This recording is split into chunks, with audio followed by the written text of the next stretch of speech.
My roommate has been in the shower for over 4 hours now. I just found out why. After being driven to the station, I was led into one of the interrogation rooms where I found two nondescript men in suits waiting for me.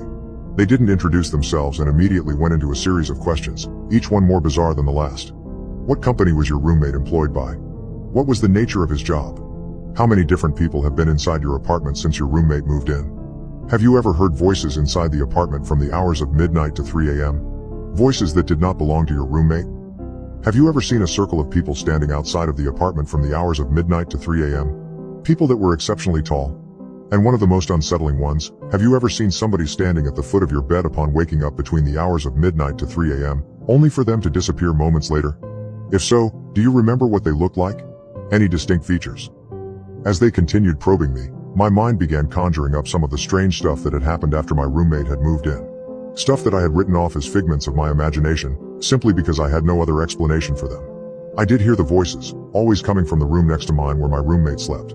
I was always so tired when I heard them, but I do remember it either sounding like a young woman or a man with an extremely deep voice. I could never make out any words. It always sounded like gibberish.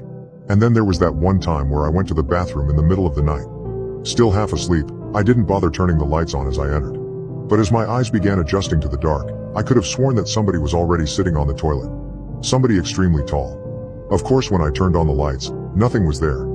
It was easy to chalk it up as a product of late-night drowsiness at the time, and I had never really thought about it since. After doing my best to give them useful information, the suits spent a good few minutes taking notes on their phones. Once they were done, they sat up quickly, told me that they'd be in touch before leaving the room. A cop came in a few minutes later and told me that since I couldn't return to the apartment, they would set me up in a nearby hotel until they were able to get the situation under control, and that I should stay put until they gave me a call. What happened? I asked him. What did you guys find up there? He stared at me for a long time, not as if he were deep in thought but as if he held deep aversion for what he was considering telling me. Eventually he just shook his head. I don't know, he said. I really don't know. I nodded, tried to smile, though I'm sure it didn't come across very well.